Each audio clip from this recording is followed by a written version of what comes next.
সুবহানাল্লাহ। কিতাবের মধ্যে লিখতেছেন, বাবা মারা গেলে এই বাবাকে গোসল দেবে তার ছেলে, নবীজির সুন্নত। মা মারা গেলে মাকে গোসল দেবে, নবীজির সুন্নত মেয়ে। ভাই মারা গেলে ভাই গোসল দেবে এই ভাইকে, নবীজির সুন্নত। কজন ছেলে তার বাবাকে গোসল দিতে পারবে? কজন ভাই তার ভাইকে গোসল দিতে পারবে? ম্যাক্সিমাম যুবক ভাইয়েরা, ছেলেরা, ভাইয়েরা গোসল দেয় না, ম্যাক্সিমাম মেয়েরা গোসল দেয় না। নবীজির সুন্নতকে জলাঞ্জলি দিয়ে আজ দুনিয়ার মুসলমান আমরা কোথায়? যাই হোক, সেই জন্য ছেলেকে আলিম বানান। কাউকে দাঁড় নিয়ে আসতে হবে না আপনার বাবার গোসল দেওয়ার জন্য, কাউকে দাঁড় নিয়ে আসতে হবে না আপনার মায়ের গোসল নিয়ে আসা দেওয়ার জন্য, বাবার কাফন পরানোর জন্য। ম্যাক্সিমাম মুসলমান জানে না। আমি অনেক সময় দেখতে পাই, যখন করার নিয়ে বাড়ি থেকে রওনা দিয়ে দেন দুনিয়ার মানুষ, এই মানুষকে জনজার মাঠে নিয়ে যাবেন, ময়িতকে করারে করে জনজার মাঠে নিয়ে যাবেন। আরে ভাই, এই সময়ে দেখা যায় এই মানুষটির করারের চতুর্দিকে ধূপকাঠি জ্বালানো। উলামায়ে কেরাম অনেক সাথে থাকেন, কেউ কিছু বলেন না। আমি বলি ভাই, আল্লাহর কসম, ছেলেকে হক্কানি আলিম বানান, হক্কানি রব্বানি মুফতি মুহাদ্দিস মুফাসসির বানান, অথবা ভালো একজন কামিল হাফিজ বানান। নবীজির সুন্নতের উপর পদে পদে অক্ষরে অক্ষরে আমল করবে। নবীজি সাল্লাল্লাহু আলাইহি ওয়াসাল্লাম কোয়া ভাষায় নিষেধ করেছেন।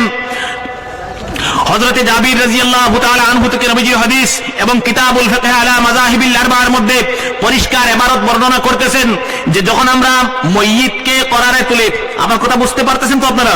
ময়িতকে যখন করারে তুলে বাড়ি থেকে আমরা জনজার মাঠের দিকে অথবা কবরস্থানের দিকে নিয়ে রওনা দেব, তখন মুর্দার সাথে, এই ময়িতের সাথে কোন ধরনের আগুন জাতীয় বস্তু অথবা কোন ধরনের যারা কান্নাকাটি করে এমন ধরনের মেলুক যাতে সাথে না যায়, আগুনালা কোন বস্তু আমরা নিতে পারবো না। আর যে ধরনের মেলুক বেশি কান্নাকাটি করে সেই ধরনের মেলুকও সাথে নেব না। কেন এই হাদিসের মধ্যে আগুন নিতে নিষেধ করলেন করে? কেন? আমি দিনের বেলার কথা বলছি। একান্ত প্রয়োজন হয় রাত্রিবেলা যদি মুর্দাকে বা ময়িতকে দাফন করেন, জনজা করেন, প্রয়োজনে রাত্রিবেলা আগুন নিতে পারবেন। তাও এই দুনিয়ার আগুন না নিয়ে এই ধরনের ডিজিটাল আগুন যদি সাথে নিয়ে নেন তাহলে আরো ভালো। দুনিয়ার আগুন না নিয়ে এই ধরনের ডিজিটাল আগুন যদি সাথে নিয়ে নেন তাহলে আরো ভালো। কেন আগুন নেব না? পরিষ্কার হাদিসের ব্যাখ্যার মধ্যে মুহাদ্দিসিনে কেরামগণ লিখতেছেন, এই যে দুনিয়ার আগুন, আল্লাহ পাক সেই আগুনকে আবিষ্কার করেছেন জাহান্নামের আগুন থেকে। নাউযুবিল্লাহ। এই আগুনের জন্ম হয়েছে জাহান্নামের আগুন থেকে। আর এই জাহান্নামের আগুন থেকে বাঁচার জন্য এই যে করারের মধ্যে কাফনের ভিতরে যে মানুষ সমস্ত জীবন ঈমান এনেছে আল্লাহ পাকের উপর, নবীজির উপর, জান্নাতের উপর, জাহান্নামের উপর, ফেরেশতাগণের উপর, আসমানি কিতাবদের উপর, শুধুমাত্র জাহান্নামের আগুনকে ভয় করে, সুবহানাল্লাহ, সমস্ত জীবন আল্লাহর হুকুম মতো আমল করে চলেছে, নবীজির সুন্নতের উপর আমল করে চলেছে। কি জন্য? জাহান্নামের আগুনকে ভয় করে করে। সুবহানাল্লাহ। আমরা সবাই জাহান্নামের আগুনকে ভয় করে আমরা নামাজ পড়ি, রোজা রাখি, এই সমস্ত কাজ করি, ভালো কাজ করি, গুনাহ থেকে বেঁচে থাকি। এই মানুষটাও সেইভাবে আমল করে আজ দুনিয়ায় নেই, সমস্ত জীবন জাহান্নামের আগুনকে ভয় করে গিয়েছে। নবীজি বলছেন, এই খবরদার দুনিয়ার উম্মত, আজ আমার উম্মত এই যে ময়িত করারের মধ্যে, সে জীবিত নয়, সে মৃত, তোমাদের মতো কোনো কাজ করতে পারবে না। খবরদার, এই ময়িতটা করারের মধ্যে মৃত, কাফনের ভিতরে মৃত, এই মানুষকে জাহান্নামের আগুন দিয়ে আর তাবে না, আর তাবে না। এই যে দুনিয়ার আগুনের সাথে জাহান্নামের আগুনের সম্পর্ক আছে, সেই জন্য সমস্ত জীবন এই মানুষটি জাহান্নামের আগুনকে ভয় করে করে আজ মৃত্যুবরণ করেছে। খবরদার দুনিয়ার উম্মত, আমার উম্মত দুনিয়ায় জীবিত নয়, আর মৃত্যু হয়ে গিয়েছে তার, এই সময় তোমরা জাহান্নামের আগুন দিয়ে আর তাড়াবে না। সুবহানাল্লাহ। সেই জন্য পরিষ্কার ফতোয়া হলো, মুর্দা যখন বাড়ি থেকে আমরা বের করে দেব, কোনো আগুনালা বস্তু, এতে ধূপকাঠি হোক বা অন্য কোনো শব্দবাতি ফন্ডবাতি হোক না কেন, কোনো আগুনালা বস্তু আর মুর্দার করারের সাথে আমরা নিতে পারবো না। যদি আপনারা দেখেন তাহলে কাউকে না জিজ্ঞাসা করেও ভেঙ্গে ছিঁড়ে ফেলে দেবেন, আপনারা ধ্বংস করে দেবেন। কঠিন মাকরুহ, কঠিন মাকরুহ, আগুনালা কোনো বস্তু সাথে নেওয়া কঠিন ধরনের মাকরুহ।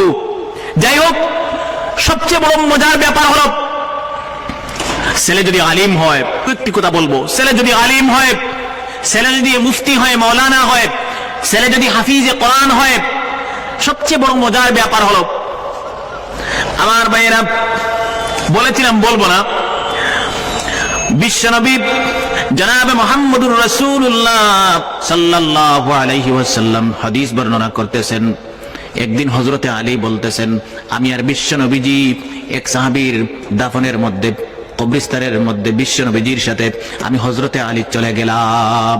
হযরতে আলী বলছেন, আমি নবীজির সাথে এক সাহাবীর দাফনে গেলাম। বিশ্ব নবীজি বললেন, আলী রে, কবরের মধ্যে নামেন। হযরতে আলী বলছেন, নবীজির কথা মতো আমি হযরতে আলী সেই সাহাবীকে কবরে রাখার জন্য সেই সাহাবীর কবরের মধ্যে আমি হযরতে আলী নেমে গেলাম। নবীজির কথা পালন করতে গিয়ে, নির্দেশ পালন করতে গিয়ে আমি হযরতে আলী কবরে নামলাম। সুবহানাল্লাহ। বাদাইউস সানাইব 2 নম্বর জেল, ফতোয়া শামী 2 নম্বর জেল 138-39 নম্বর পৃষ্ঠায় বিস্তারিত আলোচনা আছে। আমি যে ইবারত পড়তেছি, নবীজি বললেন, ফাকালা ইয়া আলীয়ুন, হে আলী, ইস্তাকবিল বিহিল কিবলাতা ইস্তিকবালান। হে আলী, আমি বিশ্ব নবীজির নির্দেশ হলো যে সাহাবীকে কবরে রাখার জন্য তুমি হযরতে আলী কবরের ভিতরে নেমে গেছো, আমি বিশ্ব নবীজি তোমাকে নির্দেশ দিতেছি, কবরের পশ্চিম দিক থেকে তোমার 22 সাহাবীকে কবরের মধ্যে নামান। কবরের পশ্চিম দিক থেকে, সেইটা আমরা কিন্তু পালন করি, আমল করি। মুর্দাকে যখন আমরা কবরে নামাবো করার থেকে, কবরে রাখার সময় মুর্দাকে যখন আমরা কবরে নামাবো করার থেকে, তখন কবরের পশ্চিম দিক থেকে নামানো সুন্নত। কবরের পশ্চিম দিক থেকে নামানো সুন্নত, সেটা কিন্তু আমরা পালন করি, আমল করি। এরপরে নবীজি বলছেন, ওয়াকুলু জামিআন বিসমিল্লাহি ওয়া আলা মিল্লাতি রাসূলিল্লাহ। এরপরে নবীজি বলছেন, আলী রে, আপনিও পড়েন, সবাই পড়েন, যারা কবরস্থানে এই সাহাবীকে দাফন করার সময় উপস্থিত ছিলেন সবাই পড়েন, বিসমিল্লাহি ওয়া আলা মিল্লাতি রাসূলিল্লাহি সাল্লাল্লাহু আলাইহি ওয়াসাল্লাম। এই দোয়া পড়ো সবাই। আর তোমাদের ভাই, আমি বিশ্ব নবীজির সেই সাহাবীকে কবরের মধ্যে রাখো। সবাই এই দোয়া পড়লেন আর নবীজির সাহাবীকে কবরের মধ্যে রেখে দিলেন।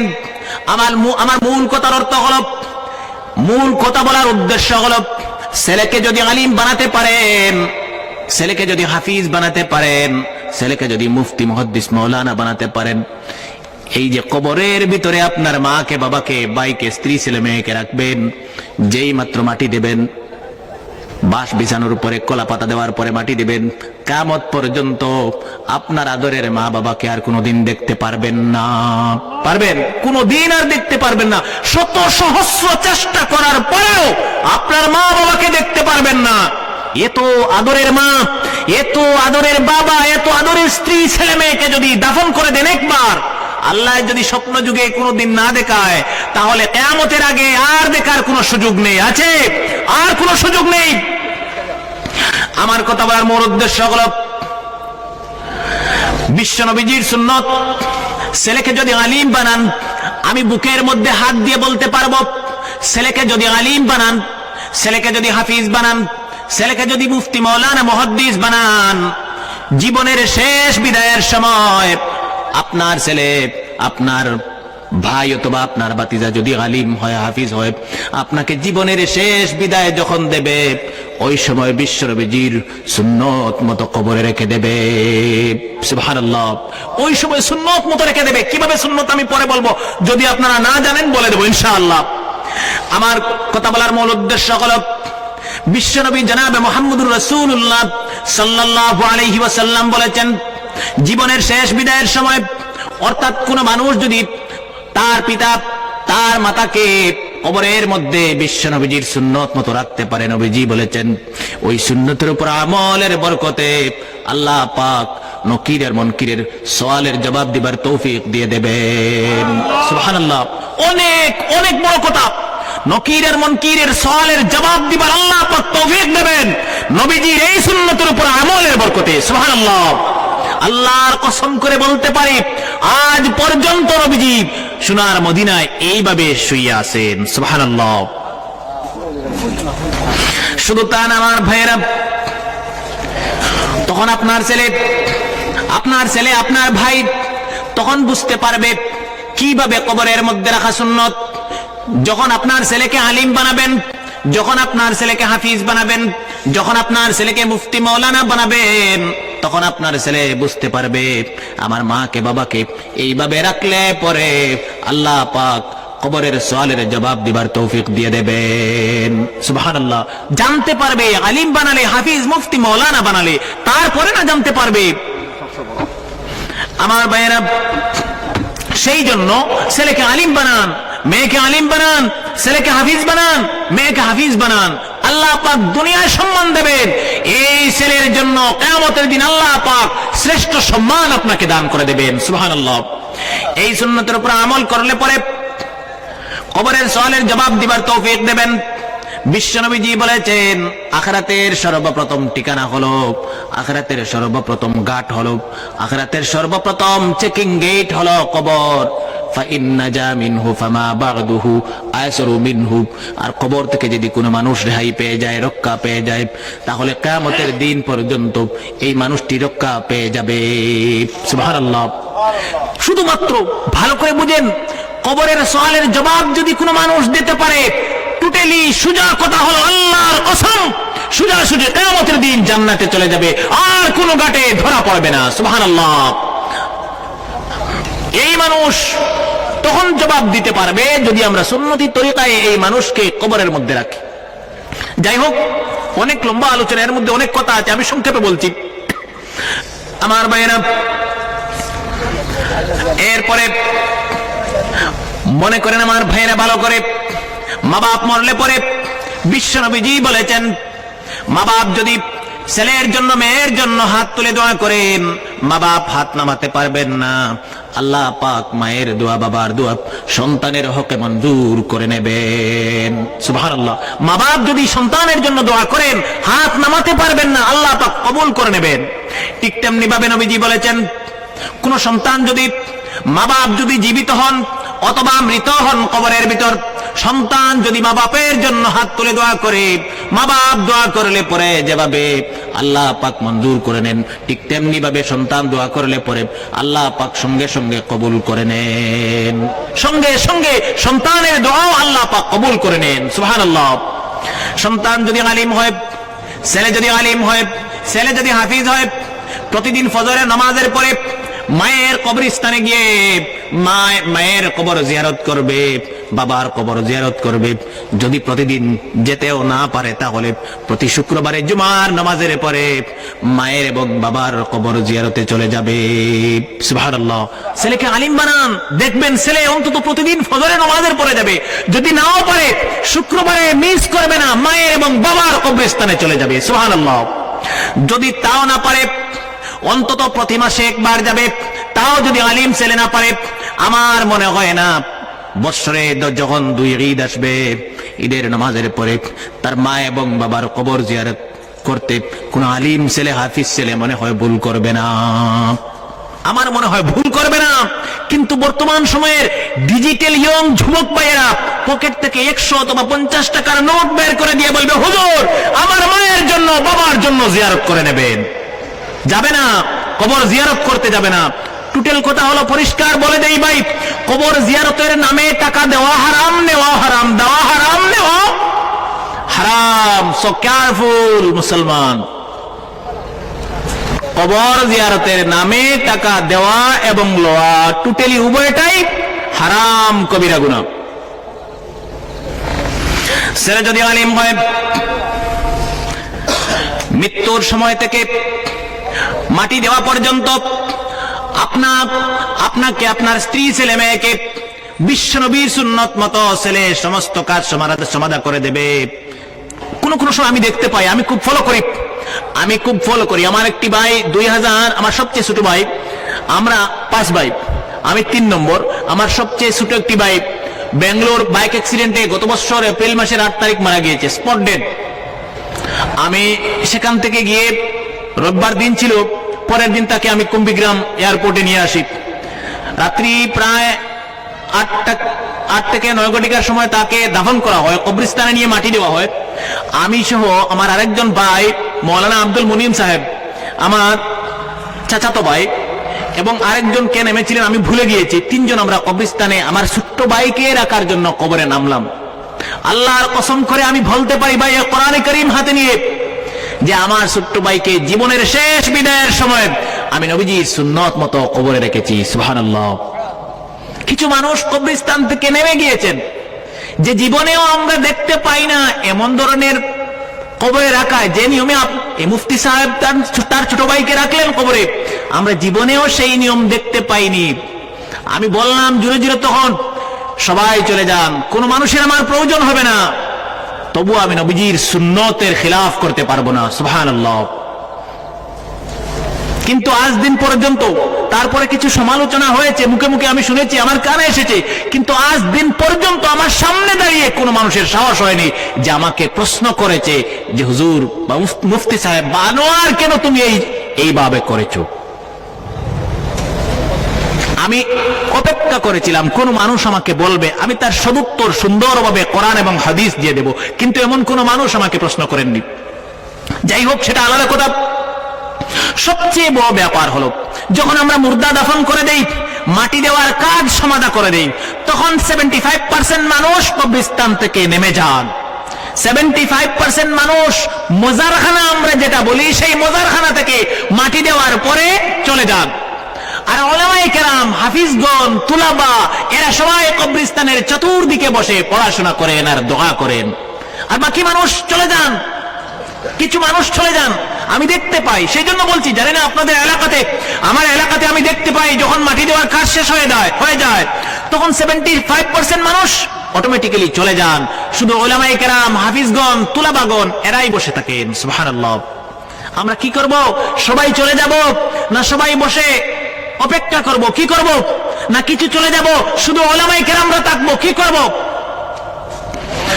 ফতোয়া কবিরের মধ্যে লিখেন, কবির কিতাবের মধ্যে লিখেন, ফতোয়া শামির মধ্যেও লিখেন, কি লিখেন? যখন মাটি দেওয়ার কাজ শেষ হবে, ওয়াল জুলুসু আলাইহি লিসাআতিন, ওয়াল জুলুসু আলাইহি সাআতিন, আমরা সবাই বসে যাব কবরের চতুর্দিকে গোল হয়ে। জেনারেল, শিক্ষিত, কৃষক, শ্রমিক, মজুর, আলিম, উলামা, তুলাবা, যারা এসেছিলাম কবরস্থানে মাটি দেওয়ার জন্য, আল্লাহর কসম করে বলি ভাই, কবরস্থান থেকে কেউ নেমে চলে যাবেন না। একদিন আপনিও সেই কবরের ভিতরে থাকবেন। আজকে আপনি এই মানুষটির জন্য সময় দিচ্ছেন না, একদিন আপনি কবরের বাসিন্দা থাকবেন। সেদিন আপনার কবরের চতুর্দিকে বসে কেউ পড়াশোনা করবে না, দোয়া করবে না।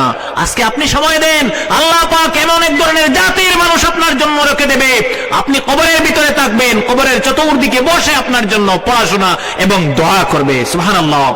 এই পড়াশোনা এবং দোয়া করলে পরে কি হবে? আমার কথা বলার মূল উদ্দেশ্য হলো, ছেলেকে যদি আলিম বানান, এই দুনিয়ার সব মানুষ যদি মাটি দেওয়ার পরে কবরস্থান থেকে চলে যান, আপনার ছেলে হাফিজ হয়, আলিম হয়, কারি হয়, মুফতি মাওলানা হয়, কবরের চতুর্দিকে গোল হয়ে বসবে আর পড়াশোনা করবে। বিশ্ব নবীজি বলেছেন, কিতাবের মধ্যে লিখেন, ওয়াল জুলুসু আলাইহি সাআতিন লিদুআইন ওয়া কিরাআতিন কদরা মা ইউনহারু জাযুরুম ওয়া ইউকসামু লাহমুহা। কিতাবের মধ্যে লিখতেছেন, ফতোয়ার কিতাবে, কবরের চতুর্দিকে সবাই গোল হয়ে বসবেন, যে যা জানেন পড়াশোনা করবেন, আর তারপর হাত তুলে আল্লাহ পাকের দরবারে দোয়া করবেন, রব্বুল আলামিন, আমরা আমাদের দায়িত্ব আদায় করে সেই মানুষটিকে, সেই বান্দা অথবা বান্দিকে তোমার হাওলা করে দিলাম। আয় আল্লাহ তাআলা, আমরা জানি কিতাব মতে কবরের পারে আমরা দাঁড়ানো, কিন্তু তোমার বান্দা বান্দির সামনে আল্লাহ নকির আর মুনকির উপস্থিত হয়ে গিয়েছেন। বিশ্বনবীজি বলেছেন, ওই মানুষটি তখন কবরের ভিতরে একা, মানুষটি ভয় পায়। ওই মানুষকে কবরের মধ্যে যখন একা থাকে, নকির আর মুনকির তার সামনে এসে যান, ওই মানুষটাকে কবরের মধ্যে একা ফেলে তোমরা চলে যেও না। নবীজি বলেছেন, যখন মানুষকে দাফন করা শেষ করে দেবে, তখন তার সামনে সঙ্গে সঙ্গে আজরাইল, নকির আর মুনকির, দুই ফেরেশতা উপস্থিত হয়ে যান। সুবহানাল্লাহ। তখন সেই মানুষটি একা একা জীবনের সর্বপ্রথম ঘাট, আখিরাতের সর্বপ্রথম ঘাট কবর, তখন সেখানে ভয় পেতে থাকে। তোমরা সেই বান্দা অথবা বান্দিকে কবরের ভিতরে একা এখানে রেখে চলে যাবে না। কি করবে? বসে চতুর্দিকে পড়াশোনা করবে আর দোয়া করবে। কি দোয়া? আয় আল্লাহ তাআলা, আমরা আমাদের দায়িত্ব আদায় করে আমরা এই মানুষটিকে আপনার হাওলা করে দিলাম। আয় আল্লাহ তাআলা, আয় আল্লাহ, পড়াশোনার বরকতে আর দোয়ার বরকতে এই কবরের মধ্যে যে বান্দা অথবা বান্দি, এই মানুষটিকে তুমি নকির আর মুনকিরের সওয়ালের জবাব দিবার তৌফিক দিয়া দিও। সুবহানাল্লাহ। কিতাবের মধ্যে লিখেন এইভাবে দোয়া করবেন, আপনাদের দোয়া আল্লাহ পাক কবুল করে নেবেন, মঞ্জুর করে নেবেন। আর এই দোয়ার বরকতে আল্লাহ পাক এই মানুষটিকে নকিরের মুনকিরের সওয়ালের জবাব দিবার তৌফিক দিয়ে দেবেন। সুবহানাল্লাহ। একা ফেলে যাবেন না, পড়াশোনা করবেন আর দোয়া করবেন, এই দোয়ার বরকতে আল্লাহ পাক নকিরের মুনকিরের সওয়ালের জবাব দিবার তৌফিক দেবেন। আর একবার যদি কোনো মানুষ নকিরের মুনকিরের সওয়ালের জবাব দিতে পারেন, আল্লাহর কসম করে বলি কিয়ামত পর্যন্ত কোনো ঘাটে, কোনো চেকিং গেটে ধরা পড়বে না। কিয়ামতের